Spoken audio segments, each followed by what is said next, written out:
Are you ready to stand for Jesus and to defend the gospel? A blessed Saturday, brothers and sisters. This is our reflection question for today. Holy Spirit, make my heart open to the Word of God. Make my heart open to goodness. Make my heart open to the beauty of God every day. Amen.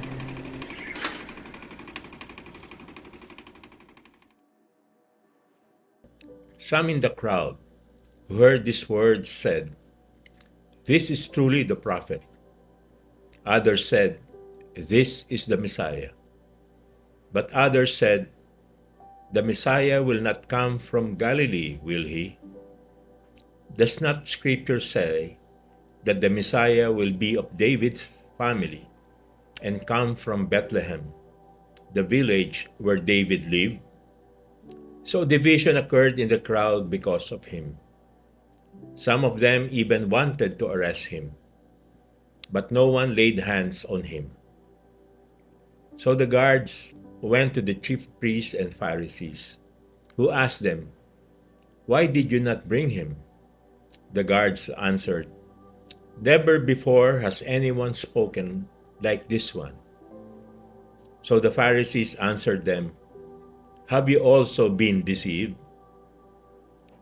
Have any of the authorities or the Pharisees believed in him?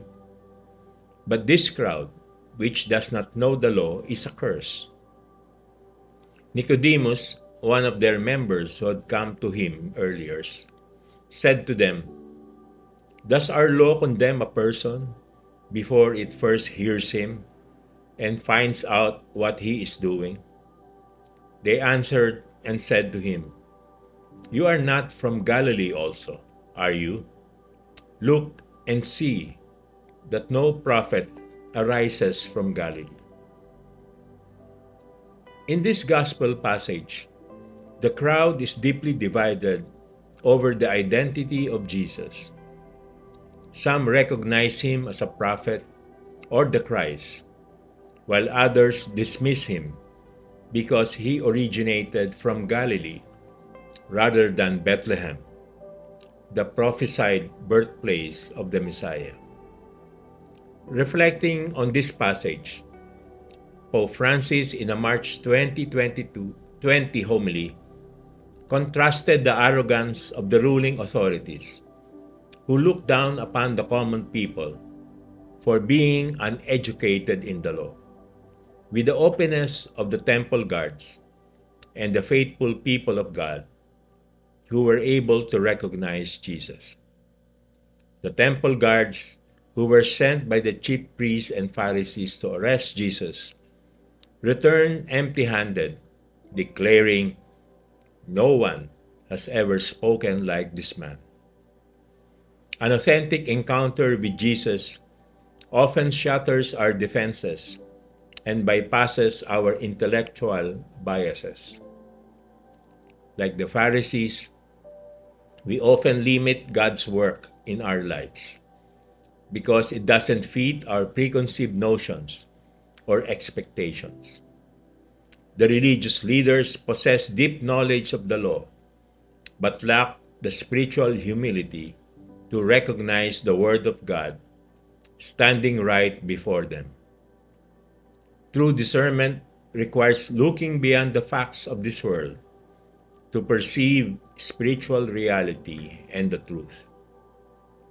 The gospel passage also calls us to set aside close-mindedness, adopt the humble courage of Nicodemus to seek the truth, and remain open to God's Spirit, even in unexpected places. Nicodemus risked his reputation by reminding his peers that the law required a fair hearing. His actions encourage us to stand for what is right, even when it's unpopular or goes against the crowd. There will often come a time when we have to take a stand for Christ and for the gospel. To stand for Jesus may provoke mockery or unpopularity. It may even entail hardship, sacrifice, or suffering. Are you ready to stand for Jesus and to defend the gospel? Let us pray. In the name of the Father, and of the Son, and of the Holy Spirit. Amen. Lord Jesus, your gospel brings joy and freedom. May we be loyal to you always, ready to carry your cross here on earth, that we may share in your crown in eternity. Jesus, King of mercy, we trust in you. In the name of the Father, and of the Son, and of the Holy Spirit. Amen. God bless your families, brothers and sisters. God bless our Catholic Church and couples for Christ.